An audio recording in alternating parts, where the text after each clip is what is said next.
One of the most profound teachings found in the Gospel of Luke is the story of the Good Samaritan. This parable begins when a lawyer questions Jesus, asking what one must do to inherit eternal life.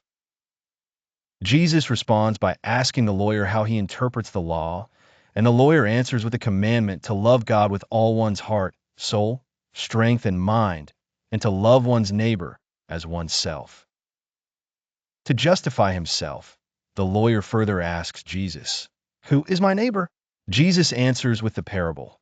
A man was going down from Jerusalem to Jericho when he was attacked by robbers who stripped him, beat him, and left him half dead.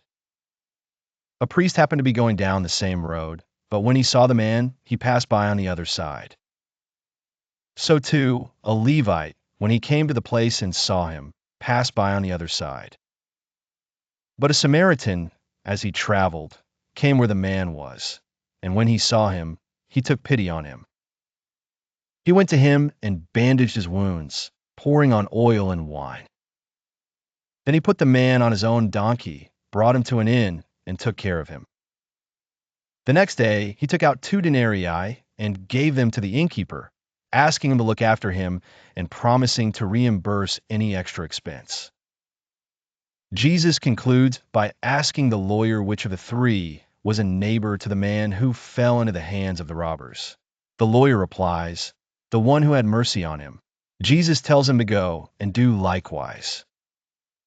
Another powerful teaching is found in the story of the Prodigal Son.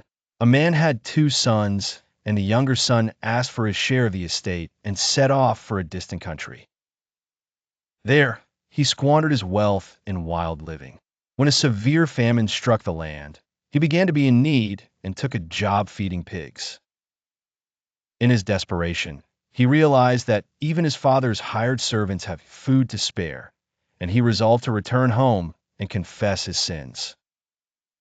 While he was still a long way off, his father saw him and was filled with compassion. He ran to his son, threw his arms around him, and kissed him. The son admitted his wrongs and unworthiness. Yet the father ordered his servants to bring the best robe, a ring for his hand, and sandals for his feet, and he prepared a feast to celebrate his son's return.